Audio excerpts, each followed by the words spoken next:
So we are discussing nodal analysis, and we have seen that it is based on KCL and Ohm's law. In the last class, we also discussed the steps that have to be followed to apply this method.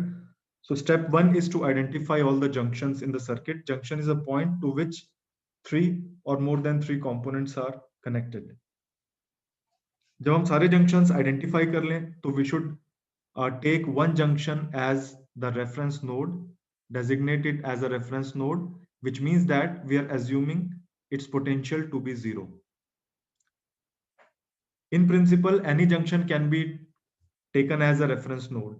Lekin to simplify the things, it is always good to select that junction which has the most number of voltage sources directly connected to it. अगर हमें ऐसा junction नहीं दिख रहा है, तो हम ऐसे जंक्शन को चूज करें जहां पर सबसे ज्यादा नंबर ऑफ एलिमेंट्स कनेक्टेड है. Step 3 is to for all the remaining junctions we should mark the potentials in terms of variables.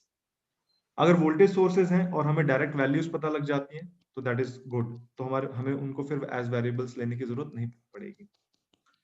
उसके बाद हम हर जंक्शन पर जाएंगे एक एक करके और हर जंक्शन पर हम केसीएल अप्लाई करेंगे. केसीएल अप्लाई कर रहे हैं मतलब we are taking currents into consideration.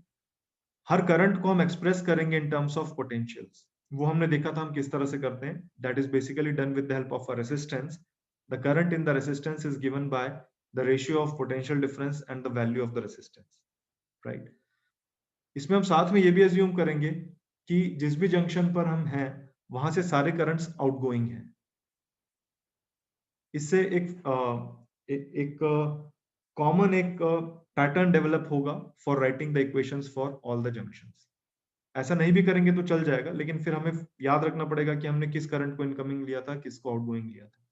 तो बेटर है कि हम सारे करंट्स को आउटगोइंग ही माने and accordingly we write the equations. फिर हम इन सारी इक्वेशंस को सॉल्व करेंगे, हमें पोटेंशियल्स की वैल्यूज पता लग जाएंगी और उन पोटेंशियल्स की हेल्प से we can calculate the potential differences which are required और the currents which are required from the circuit. Right. So today we are going to take up some more examples. पिछले class में हमने ऐसे example solve किए थे जिसमें सिर्फ voltage sources थे. आज हम ऐसे एग्जांपल्स लेंगे जहां पर वोल्टेज सोर्सेज भी हैं और करंट सोर्सेज भी हैं, और मैं इन क्वेश्चंस को सॉल्व करूंगा in a step by step manner and to better familiarize ourselves with this method. So let us take this question. This question has two sources, one voltage source and one current source. Our first step is to identify all the junctions. So I am identifying all the junctions here. So this is a junction, this is a junction, this is a junction, and this is also a junction. लेकिन क्योंकि इन दोनों junctions के बीच में कोई element connected नहीं है, so they are at the same potential, right? So I am marking these junctions as A, B, and C, right? So this C junction is common. These two junctions are kachori junction जिससे 3 components connected है. Triple two में नहीं कराया किसी ने, ये पता मेरे को. ऑब्वियस है. जंक्शन क्या होता है? junction is लाइन होगी ना. ठीक है.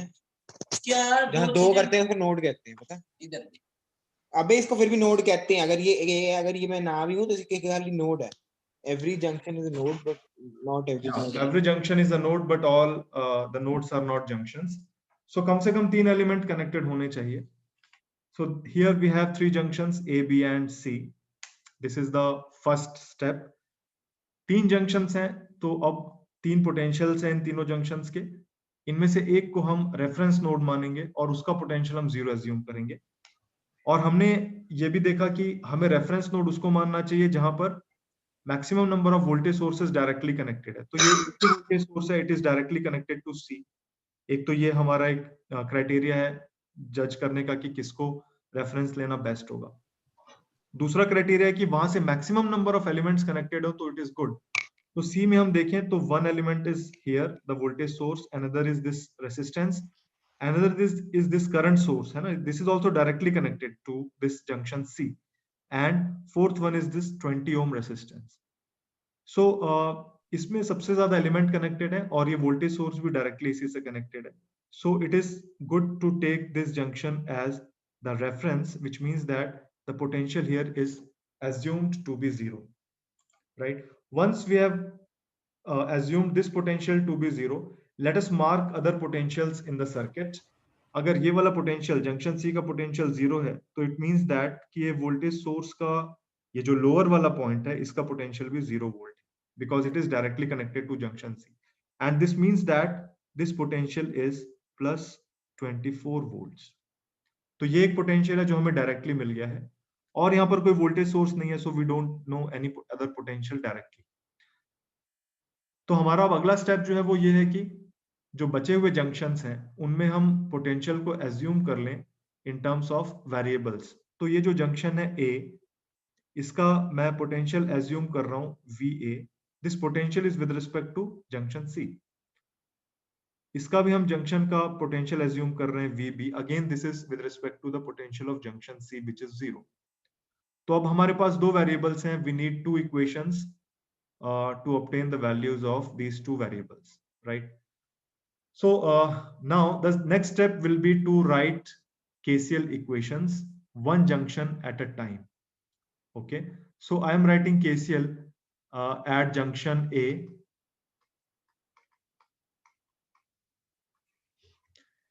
हम ये एज्यूम कर रहे हैं कि जिस भी जंक्शन पर हम हैं वहां से सारे करंट्स आउटगोइंग हैं, which means that उन सब का हम सम ले रहे हैं, राइट? ये हमने लास्ट क्लास में डिस्कस किया था। सो ए जंक्शन से तीन ब्रांचेस कनेक्टेड हैं तो तीन करंट्स का सम होगा that will be equal to 0। Now if you are at junction A and you are seeing the current which is flowing through this 10 ohm resistance, it is such that it is flowing from right to left. So I will write that current as the potential difference divided by the value of resistance. So potential इस resistance का जो right point है, right hand side पर जो point है उसका potential VA है और ये जो left hand side है इसका potential plus 24 volt है।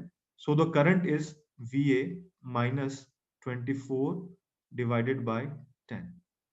This current is, we have assumed this to be flowing from A to C plus the second element, this is this 40 ohm resistance। क्योंकि हम ए junction पर हैं तो इस करंट को भी हम आउटगोइंग मान रहे हैं, यानी हम एज्यूम कर रहे हैं कि this current is flowing from A to C. So the value of the current will be potential at A minus potential at C divided by the value of resistance.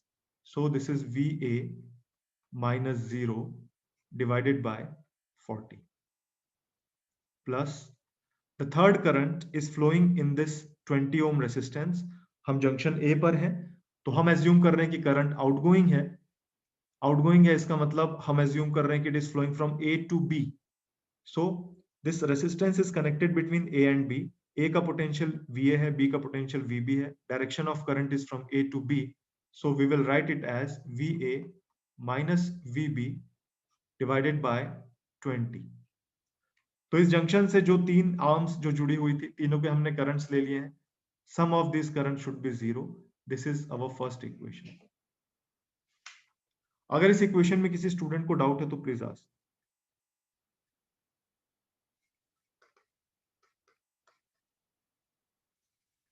Okay, so then let us write equation for junction B. Now we are at junction B. जब हम junction B पर आएंगे तो अब हम assume करेंगे कि यहां से भी सारे करंट्स आउटगोइंग हैं। जंक्शन बी पर हम देखेंगे कि तीन आर्म्स इससे कनेक्टेड है, एक उसके लेफ्ट साइड में है, एक उसके डाउनवर्ड्स है और एक राइट साइड में है।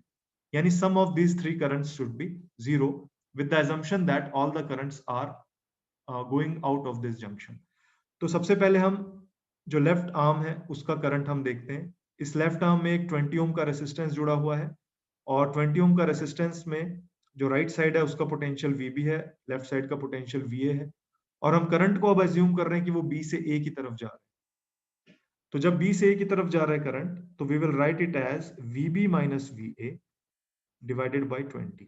इसी करंट को हमने पिछली इक्वेशन में हमने उसको लिखा था VA minus VB, I am sorry, इसको हमने लिखा था VA माइनस VB बाय 20। अब हम इसको लिख रहे हैं VB माइनस VA बाय 20 क्योंकि जंक्शन A में जब हम थे तो हम करंट को A टू B एज्यूम किया था हमने, लेकिन जब जंक्शन B पर है तो हम उसको B टू A एज्यूम कर रहे हैं, right? So this is VB minus VA by 20 plus downwards जो ब्रांच लगी हुई है उसमें करंट ऑलरेडी नोन है। वो करंट कैसा है, 5 एम्पियर्स है। ये एक ब्रांच करंट है जिसको मैं डायरेक्टली यहाँ पर शो कर रहा हूँ because this current is known.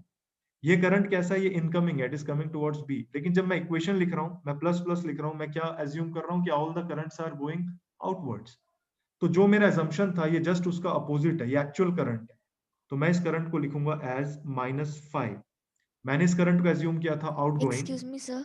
हाँ जी, यस सर प्लीज। जैसे हमने पहले करंट माना था कि करंट जो है वो मतलब पहले जब ए पे था तो हम मान रहे थे कि ए से बी जा रहा है, हाँ जी, और जब हम जंक्शन बी पे हैं तब भी हम ए से बी मान ले तो कोई कंफ्लिक्शन तो नहीं होएगा? नहीं नहीं, कोई प्रॉब्लम नहीं है। देखो अगर अगर आप उस कोई करंट को ए टू प्रॉब्लम बी नहीं, मानोगे तो accordingly you will write the potential difference. क्योंकि मैंने जब ये करा है तो मैंने, क्योंकि 5 एम्पियर करंट बी की तरफ जा रहा है तो मैंने सारे करंट जो है वो बी की तरफ मान लिए हैं।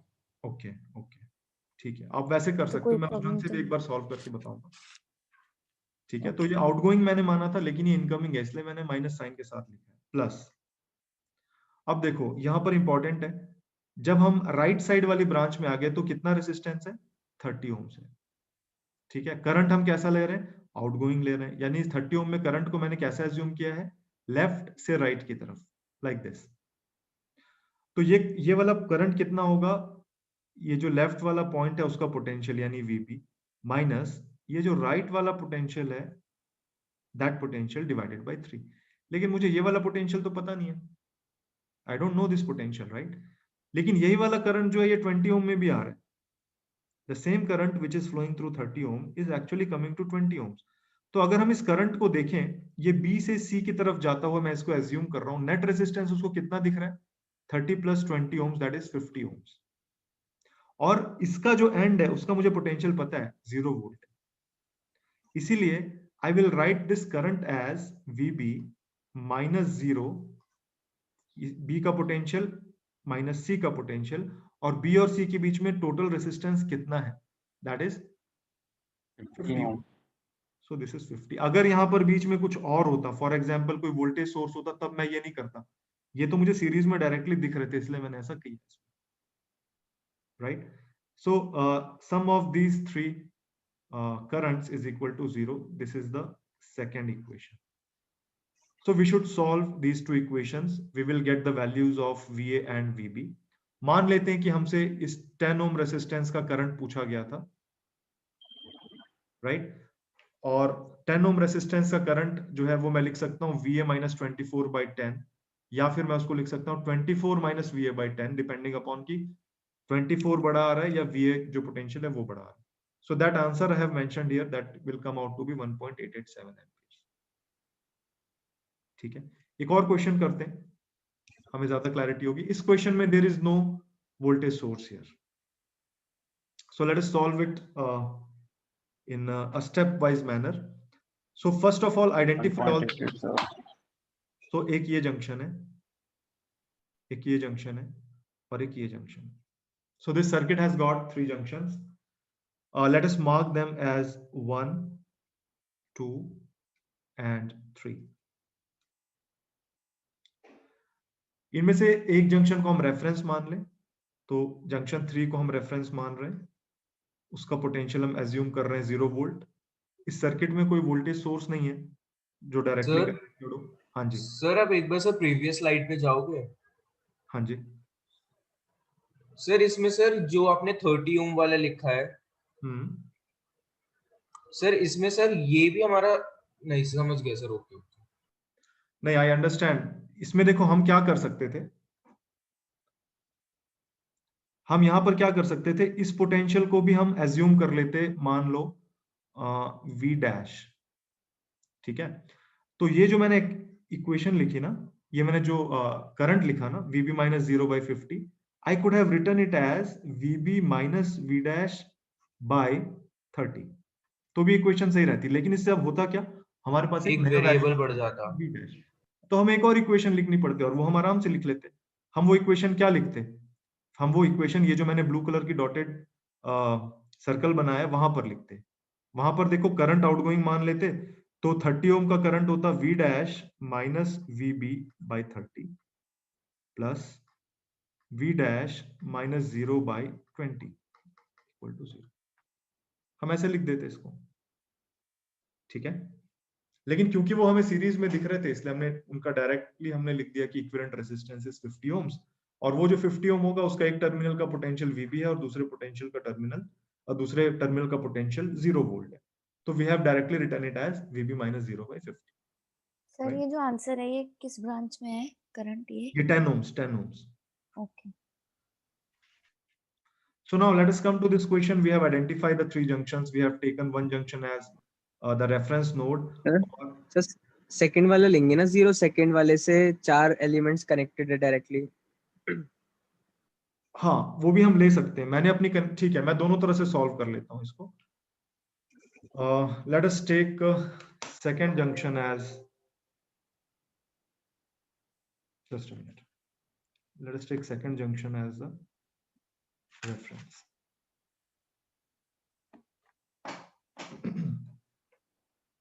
So these are the three junctions 1, 2 and 3. इनका हमने नाम दे दिया 1, 2 and 3. तो सबसे ज्यादा हमें जो number of elements directly connected दिख रहे हैं वो हमें जंक्शन 2 पर दिख रहे हैं। तो हमने क्या किया, जंक्शन 2 को रेफरेंस मान लिया, यानी ये पोटेंशियल 0 वोल्ट है, ठीक है।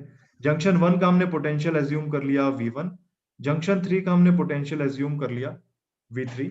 सो now let us right the KCL equations at these junctions. So now I am writing KCL. हमारे पास दो वेरिएबल्स हैं, we need two equations, right? So I am writing KCL at junction 1 and then I will write KCL at junction 3. Junction 1 पर आते हैं, सारे currents को हम आउटगोइंग एज्यूम कर रहे हैं, राइट? तो जो इससे 3 ब्रांचेस कनेक्टेड हैं, एक 2 ohm वाली है, एक 4 ohm वाली है और एक ये करंट सोर्स वाली है। करंट सोर्स को हम देख रहे हैं कि इट इज एक्चुअली इनकमिंग, यानी कि वो अपोजिट है, इसलिए मैंने लिखा -5 प्लस 2 ohm में हम एज्यूम कर रहे हैं कि टॉप वाले पॉइंट से बॉटम वाले पॉइंट की तरफ करंट है। टॉप वाले पॉइंट का पोटेंशियल V1 है, ये बॉटम वाला पॉइंट जो है डायरेक्टली 3 से कनेक्टेड है, यानी ये वाला पोटेंशियल V3 है। So that current can be written as V1 minus V3 divided by 2 plus the third branch is connected rightwards to this junction, 4 ohm है।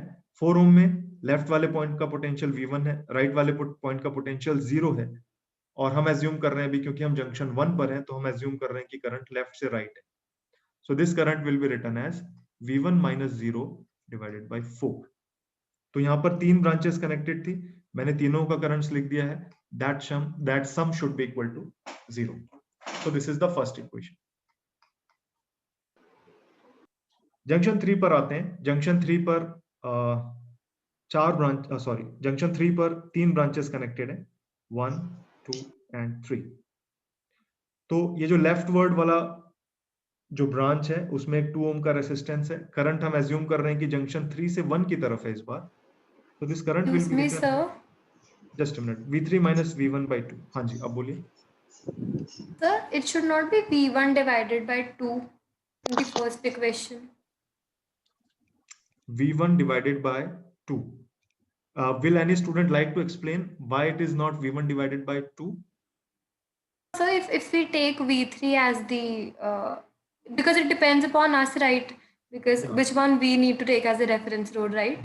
Right. So in this case, I have taken junction 2 as the reference. अगर हमने junction 3 को लिया होता तब हम इसको V1 divided by 2 लिखते, लेकिन उस टाइम फिर हम ये V1 minus 0 by 4 नहीं लिखते, फिर हम लिखते V1 minus V2 by 4.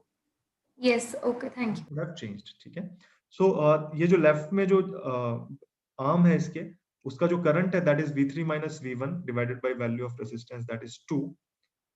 ऊपर की तरफ जो आर्म है उसमें 6 ohm का रेसिस्टेंस है, उसके एक पॉइंट का पोटेंशियल V3 है, दूसरे पॉइंट का पोटेंशियल 0 है, so that current will B V3 minus 0 divided by 6 plus, अब हमने करंट एज्यूम किया था आउटगोइंग, ये 10 ohm की जो डायरेक्शन है वो इन लाइन है हमारे assumption से, राइट? It is also outgoing from the junction 3, so we don't change the sign, it remains 10. यहाँ पर हमने -5 क्यों किया था?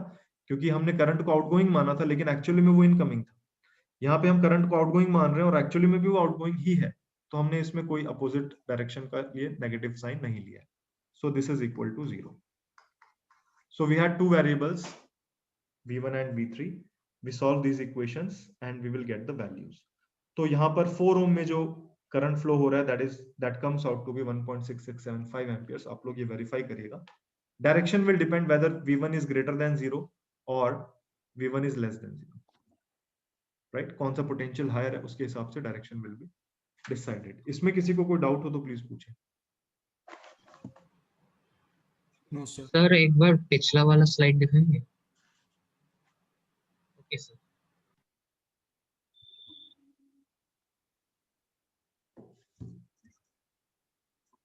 Is there any doubt on this? No sir, done sir. Okay, thank you. Excuse me sir. Yes. Sir पिछली slide में जब आपने ऐड किया तो VB माइनस V डैश नहीं होगा?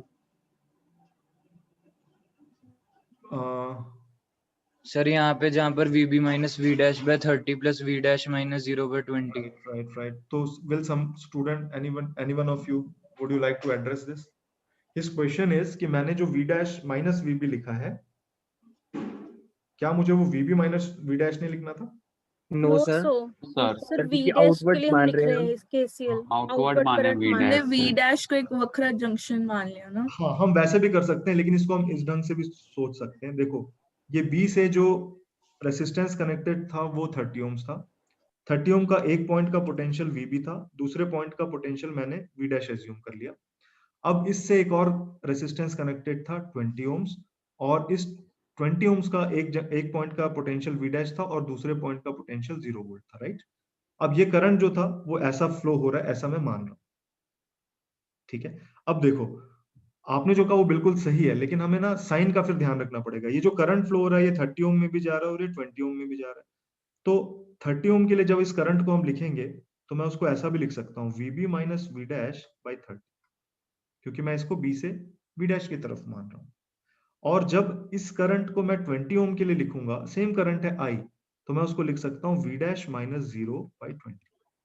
ये सेम करंट है I, so these two should be equal. ये चीज एग्जैक्टली यहां भी हो रही है। देखो, VB minus V dash minus VB, अगर आप यहाँ पर एक माइनस साइन इंट्रोड्यूस कर दो और इसको लिख दो VB माइनस V डैश, तो ये राइट हैंड साइड की तरफ चला जाएगा, ठीक है। तो हम वैसे भी लिख सकते हैं, इट इज करेक्ट, लेकिन हमें वो साइंस के ध्यान रखने पड़ेंगे बस। तो यहाँ पर हमने एक जनरल पैटर्न बना लिया कि जहां भी लिख रहे हो, चाहे नोड हो चाहे जंक्शन हो, आउटगोइंग लेके कर लो, you will never make a mistake. Is it clear? Sir अगर 50 ओम यूज करते हैं उससे आंसर नहीं आएगा? नहीं आएगा ना, इसलिए तो मैंने पहले वही यूज किया था, VB माइनस 50 लिया था, इसलिए मैंने VB माइनस 0 बाई 50। सर इस केस में तो आउटगोइंग नहीं ले रहे ना, इस केस में तो हम जो दो ब्रांचेस में यही मान रहे हैं ना कि करंट इक्वल है, तो हम ये देख रहे हैं कि करंट इक्वल है, और डायरेक्शन के हिसाब से हमने लिख दिया। अगर हम वो लेंगे कि दोनों तरफ से आउटगोइंग है तो फिर तो उल्टा हो जाएगा, फिर गलत हो जाएगा। एग्जैक्टली, उसके लिए मैंने ये वाली इक्वेशन लिखी थी। सर जो हमने अभी क्वेश्चन करा है, तो उसके अंदर जब हमने सर वैल्यू सॉल्व कर ली, जैसे V2 और V3 की, तो जो हमने 4 ओम से निकालना है, फिर जो V1 जो आंसर होगा वही होगा उसका डिवाइडेड बाय 4। मतलब आपने V1 और V3 अगर कैलकुलेट कर दिया, and if now you want to calculate the current through 4 ohm resistance, तो 4 ओम रेजिस्टेंस में देखो, लेफ्ट साइड का पोटेंशियल V1 है, राइट साइड का पोटेंशियल कितना है? 0। So you will write it as V1 minus 0 by 4, right? अब अगर V1 की वैल्यू नेगेटिव है तो करंट भी क्या आ जाएगा?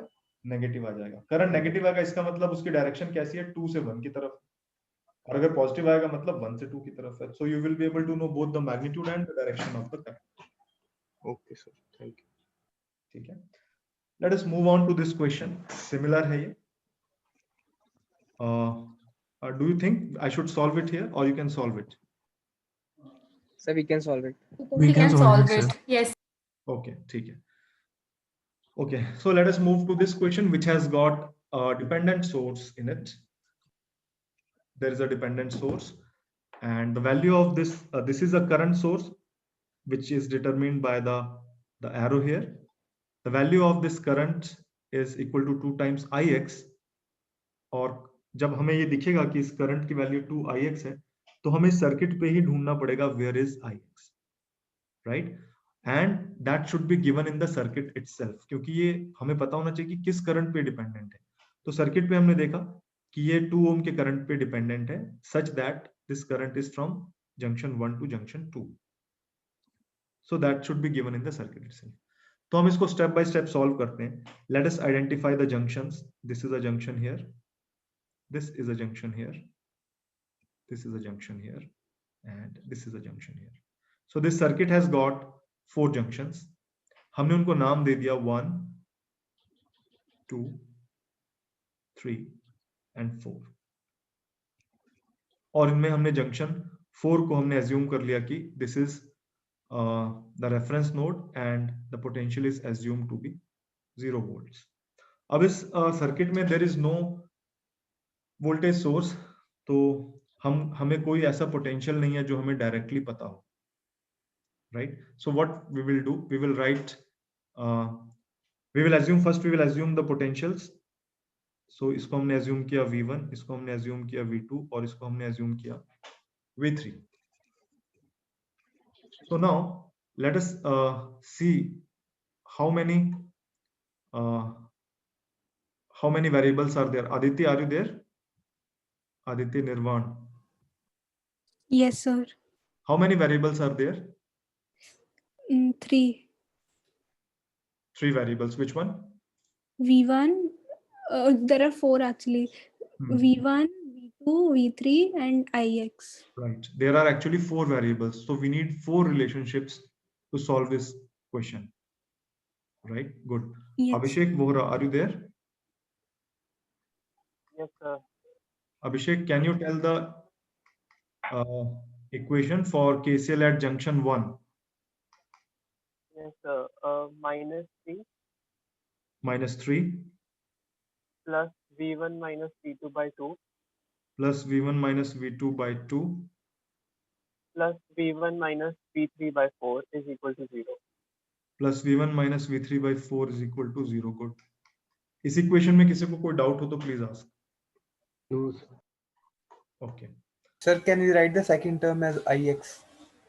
Yeah, that is the 4th equation we will get. Now we are sticking to our method और फिर हम 4th equation निकालेंगे। Fine, sir. ठीक है। Okay, so now Dev, are you there? Dev? Yes, sir. Can you tell the equation for junction 2, KCL equation for junction 2?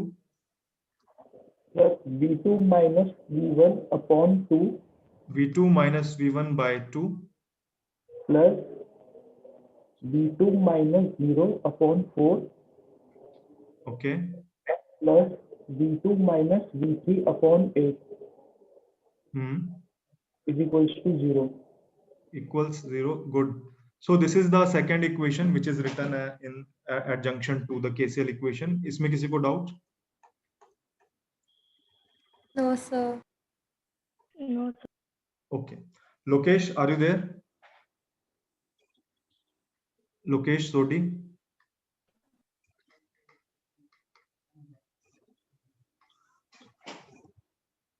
Okay, probably is not there.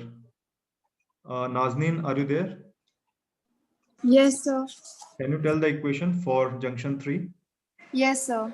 V3 minus V1 by 4 V3 minus V1 by 4 plus V3 minus V2 by 8 yes plus 2Ix is equal to 0. Good. So this is the third equation. If you have any doubt in this equation, please ask. So we had 4 variables, V1, V2, V3 and Ix, and we have 3 equations here. We need one more relationship.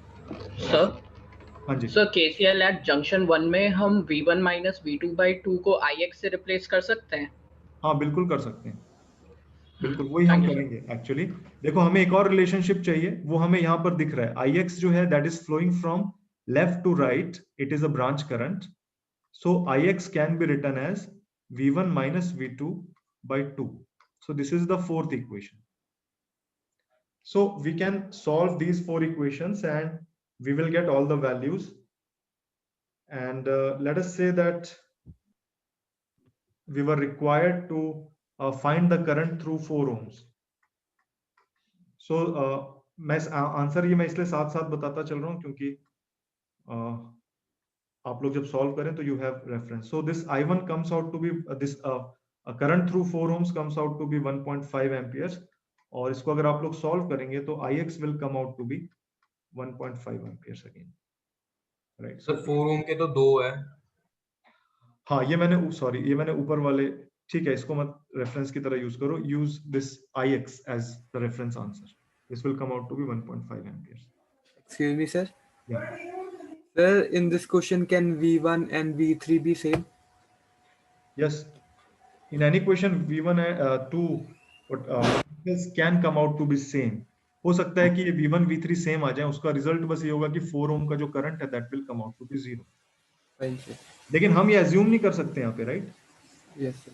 क्योंकि V1 जो है इस 4 ohm resistance का left वाले point का potential है, V3 जो है इसके राइट वाले साइड इसका, अगर ये लोग ये दोनों जंक्शंस 1 और 3 डायरेक्टली एक दूसरे से कनेक्टेड होते तब तो we would have been sure कि ये V1 और V2 सेम, V1 और V3 सेम है, बट उनके बीच में भी कोई कंपोनेंट हो तो we cannot assume it, right? Okay, sir. But yeah, answer can come out in a manner that both of them are equal. I hope there is no doubt till here. Let's take up this kind of question. इस तरह का question you should expect in your exam. देखो हम यहाँ पर deal कर रहे हैं किरचॉफ्स करंट लॉ से, राइट? जब हम सर्किट में देखते हैं तो हमें 3 तरह के एलिमेंट्स हमें सर्किट में दिखाई देते हैं। एक रेजिस्टेंस हो सकता है, एक कोई करंट सोर्स हो सकता है, डिपेंडेंट भी हो सकता है, या फिर कोई वोल्टेज सोर्स हो सकता है, ठीक है? जब हमारे पास resistance, we are determining the current. So अगर जब हमारे पास रेजिस्टेंस होता है तो हमें मालूम होता है कि करंट को कैसे कैलकुलेट करना है। वी नो द रिलेशनशिप कि ये करंट जो होगा that is potential difference divided by value of the resistance. तो हम ये इजीली डिटरमाइन कर लेते हैं। जब कोई करंट सोर्स होता है तो we directly know the value of current. Problem कब आती है? जब कोई वोल्टेज सोर्स हो। मान लो कोई वोल्टेज सोर्स है, इसके अपर पॉइंट का पोटेंशियल अगर लेट अस से Vx है और ये Vy है, और ये पोटेंशियल डिफरेंस भी हमें पता है V0 है। So we know that Vx minus Vy is equal to V0. This is what we know. But if I ask you to calculate this current with the help of Vx and Vy and V0, you will not be able to calculate. क्या हमारे पास कोई direct formula है? कोई direct formula नहीं है। तो ऐसे questions में फिर हम फंसेंगे। देखो यहां पर सबसे पहले मैंने क्या किया, जंक्शंस आइडेंटिफाई किए। I have 3 junctions here. मैंने उन जंक्शंस के इसमें मैंने नीचे वाले जंक्शन को मैंने रेफरेंस मान लिया 0 वोल्ट, और एक जंक्शन ए था और एक जंक्शन बी था। मैंने उनके पोटेंशियल्स मान लिए V1 और V2, राइट? अब जब हम इक्वेशन लिखेंगे तब हमें एक प्रॉब्लम यहां पर आएगी। वो प्रॉब्लम क्या आएगी? वो प्रॉब्लम ये होगी कि if I am writing the KCL equation at junction A, एक करंट मुझे पता है 2 एम्पियर्स है, अपोजिट है मेरे assumption से, तो -2 प्लस दूसरा करंट मुझे पता है 10 ओम से जो फ्लो हो रहा है that is V1 minus V2 by 10। तीसरा करंट मुझे पता है 2 ओम्स में डाउनवर्ड्स फ्लो हो रहा है assumption के अनुसार, that is V1 minus 0 by 2। लेकिन ये जो फोर्थ ब्रांच है जिसमें 2 वोल्ट का सोर्स कनेक्टेड है, मैं यहां पर करंट कैसे कैलकुलेट करूं? What can I do here? Piyush Sharma, are you there? Piyush?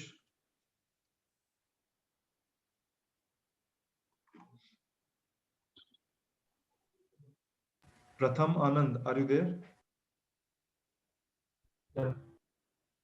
प्रथम, आपको समझ में आया क्या प्रॉब्लम है यहाँ पर? सर वो V2 sir V2 would be V1 plus 2 volt। ठीक है, हमें ये तो पता लग गया, he is correct। एक एक्सप्रेशन तो हमें ये भी मिल गया, क्या? V2 minus V1 is equal to 2 volts।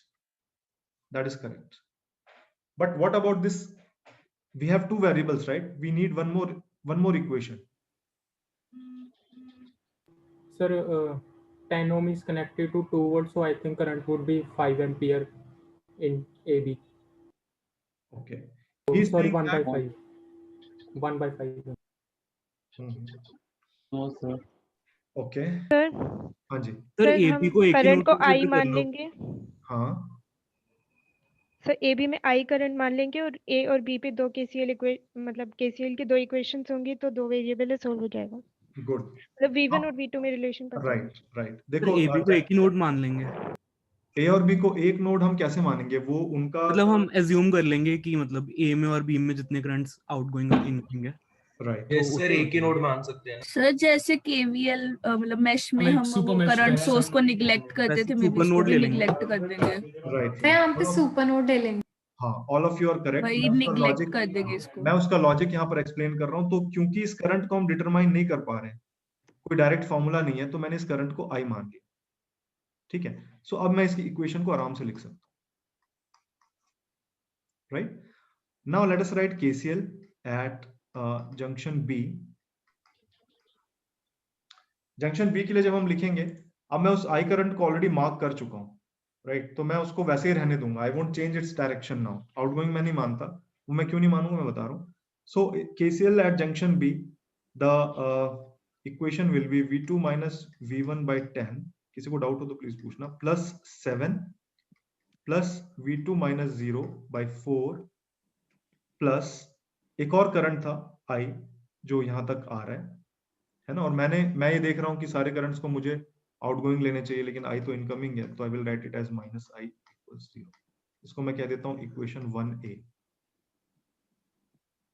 So now we had three variables V1, V2 and I. We can solve these three equations, right? लेकिन ये हर बार हम ये करने की जगह हम एक चीज यहाँ पर देखें कि इक्वेशन नंबर 1 और 1A में, एक में +1 आया, प्लस I आया था और एक में माइनस I आया था। अगर हम 1 और 1A इन दोनों इक्वेशंस को ऐड कर दें, I am adding equation 1 and 1A, so I get something like this: -2 plus V1 minus V2 by 10 plus V1 by 2 plus I, which gets cancelled with this minus I, plus V2 minus V1 by 10 plus 7 plus V2 minus 0 by 4 equals 0. ये वाली equation हमें directly मिल सकती थी। ये वाली equation हमें directly तब मिलती जब A और B को मिलाकर हम एक नोड मान लेते हैं, और इसी को हम एक सुपर नोड कहते हैं। हम इसको सुपर नोड क्यों कह रहे हैं? हम इसको सुपर नोड इसलिए कह रहे हैं ताकि हमें अच्छा फील हो, राइट? क्योंकि कॉमन सेंस से हम वैसे भी कर लेते हैं इसको, बट ये सिर्फ एक नया कॉन्सेप्ट शो कर रहे हैं। Actually it is not a new concept. तो ये जो सुपर नोड का कॉन्सेप्ट है, this is basically the actual Kirchhoff's current law. हमने किरचॉफ्स करंट लॉ को हमने क्या कहा? हमने कहा कि the algebraic sum of currents at any junction is 0, right? This is how we define Kirchhoff's current law. लेकिन एक्चुअली हमें वो किसी एक जंक्शन के करंट के लिए ना लेकर किसी सरफेस के लिए हम उसको डिफाइन करते हैं, राइट? सो यहां से let us broaden our understanding of KCL. So I had this closed surface. This is a closed surface which I have taken in any circuit. अब इस closed surface से आप देखोगे तो कुछ ब्रांचेस होंगी जिनमें करंट्स फ्लो हो रहे होंगे, और वो करंट्स कैसे भी हो सकते हैं, इनकमिंग या आउटगोइंग, राइट? तो Kirchhoff's current law states that the algebraic sum of these currents which are being seen in a closed surface, that is equal to 0. And when you talk about a node or a junction, it is a special case of a closed surface. For example, हमने जो question अभी solve किया, इसमें हम एक closed surface assume कर रहे हैं which takes both these junctions A and B into itself. ये मैंने क्लोज सरफेस लिया। अब इस क्लोज सरफेस के अंदर ये जंक्शन ए भी था और यहाँ बी भी था, राइट। अब जब हम केसीएल लिखेंगे तो अब हम इसको हमने कहा एक सुपर नोड, इसके लिए हम लिखेंगे, राइट। तो मैंने आपसे ये कहा कि ये जो क्लोज सरफेस है इसी को जब हम छोटा करते जाएं, I said that a junction और a node is a special case of close surface. मैं अगर इस क्लोज सरफेस को छोटा करता जाऊं तो I can reach up to junction A, या फिर मैं इसको लेफ्ट से छोटा करता जाऊं तो what I get is junction B, right. So this is general case of Kirchhoff's current law. तो अब ये जो दो जंक्शंस को हमने आपस में एक ही इसको नोड मान लिया, इसको हम कहते हैं सुपर नोड। यहां पर अब हमें क्या होगा, एक अलग से वेरिएबल एज्यूम करने की जरूरत नहीं पड़ेगी, हम इसी सुपर नोड के लिए केसीएल लिख देंगे।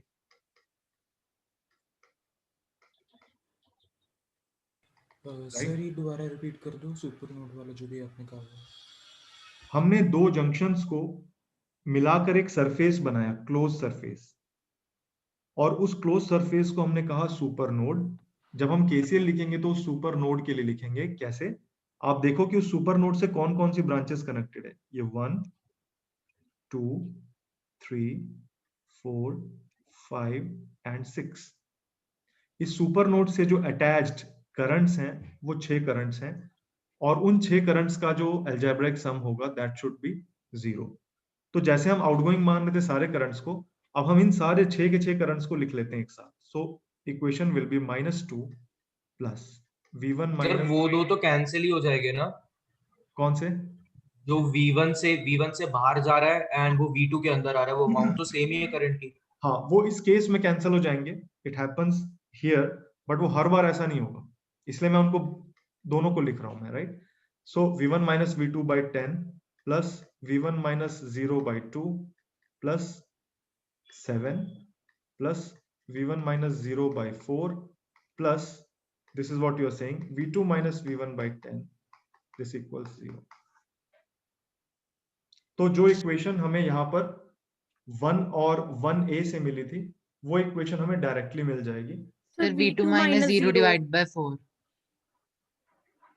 Sorry, this is V2 - 0 divided by 4। ये मैंने जान के ऐसे लिखा क्योंकि मैं देख रहा था कि आप लोग अलर्ट हो कि नहीं। ये हमारी पहली इक्वेशन है। दूसरी इक्वेशन क्या है? V2 - V1 is equal to 2, right? So now if we solve these equations we will get the values of V1 and V2, और we can solve these equations। जो भी करंट हमसे पूछा गया है वो हम लिख सकते हैं। ऐसा मैं एक और क्वेश्चन सॉल्व कर रहा हूँ यहाँ पर। सर हाँ जी, इसका वैल्यू कोई बता दें या V1 का? हाँ, एक वैल्यू मैं बता देता हूँ, ये वाली, this is 2/10 amperes. I am joking. I don't know, like आपको इसको सॉल्व करके देखना पड़ेगा। मैंने जो पुरानी वैल्यूज बताई थी, I took help of one PhD student.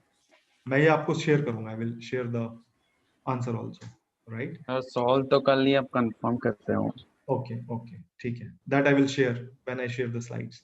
Sir हाँ जी सर, सुपर नोड का कॉन्सेप्ट हमें तभी लगाना है जब ऐसे बीच में दो जंक्शंस के बीच में कभी हमें एक वोल्टेज सोर्स मिल जाए, तभी मानना है हमें, या किसी और केस में भी? जब आप देखो, आप उसमें आपको खुद ही समझ में आ जाएगा कि आप इस करंट के लिए इक्वेशन लिखना चाह रहे हो लेकिन आप लिख ही नहीं पा रहे हो उस इक्वेशन। तो जब जनरली दो जंक्शंस के बीच में एक वोल्टेज सोर्स डायरेक्टली कनेक्टेड होगा और कोई एलिमेंट है ही नहीं इसमें, तब आप इसको कंसिडर करोगे। मान लो यहाँ पर एक रेसिस्टेंस होता, मान लेते हैं यहाँ एक रेसिस्टेंस था 1 ओम का, तब क्या होता? तभी भी सुपर नोड तो वैलिड है, ये सारी इक्वेशंस वैलिड है ना, लेकिन ये इक्वेशन वैलिड नहीं होती फिर। हाँ, और सर अगर करंट सोर्स होता सिर्फ बीच में, ये कुछ नहीं होता, बस करंट सोर्स लाइफ होता बड़ी तो आसान थी। अगर करंट सोर्स होता तो ये करंट आपको पता ही था, फिर तो अच्छा, आप हाँ सॉरी, ये आराम तो से पता ही लिख है। सकते। मतलब वैलिड तो हर केस में होगा ना, लेकिन ये जो वैलिड किया हर हमने। केस में होगा, लेकिन आपको इंटेलिजेंटली समझना पड़ेगा कि हाँ, उस में यस V1 - V2 = 2 नहीं होगा, क्योंकि उसमें यस सर, ये वाला पोटेंशियल पिक्चर में आएगा फिर, यस। राइट? तो जब आप लोग एग्जाम में सॉल्व करें तो इट इज इजी। जैसे फॉर एग्जांपल यहाँ पर आप देखें, there are 2 voltage sources. See here we have these junctions, we have 4 junctions here, and I am taking this junction as the reference node. Now I can approach this question in a number of ways. एक आसान तरीका आप ये भी कर सकते हो कि आप इस पूरे को एक सुपर नोड मान लो, या फिर आप एक कर सकते हो कि V1 V2 को मानो और V2 V3 को मानो। पर उसमें प्रॉब्लम फिर से यही आएगी जब आप V1 V2 को मानो ये वाला। सर इसमें अगर V2 को रेफरेंस नोड ले लें तो उससे कुछ आसान होगा क्वेश्चन? उससे बहुत आसान हो जाएगा। उसमें आप नहीं, नंबर ऑफ वेरिएबल्स के टर्म्स में आसान नहीं होगा, बट जो इक्वेशंस आप लिखोगे उसमें, लेकिन आपको फिर से क्योंकि आपने इसको 0 मान लिया है और ये वाला करंट आपको, ये वाला पोटेंशियल आपको ऑलरेडी पता लग जाएगा एज 10 वोल्ट्स, और ये वाला आपको पता लग जाएगा plus 5i volts, still you will be required to write the equations. हम इसको दोनों तरह से सॉल्व करेंगे। I will solve this equation by taking कायदे में मतलब V2 को ही वैसे मतलब ज्यादा आसान हो जाए क्योंकि वोल्टेज सोर्स V2 से ज्यादा कनेक्टेड है। मैं दोनों तरह से कर लेता हूं। देखो मैंने इसको एक सुपर नोड मान लिया। I am writing KCL at this super node. ठीक है, so this is V1 minus V3 by 6 plus V1 minus 0 by 2 plus V2 minus V2 minus 0 by 4 plus V3 minus V1 by 6, तो ये पुराने वाले से cancel होगा, plus V3 minus 0 by 3 equals 0। तो इससे 1 2 3 4 and 5 ब्रांचेस कनेक्टेड थी, तो 5 टर्म्स हैं। सो this is the first equation.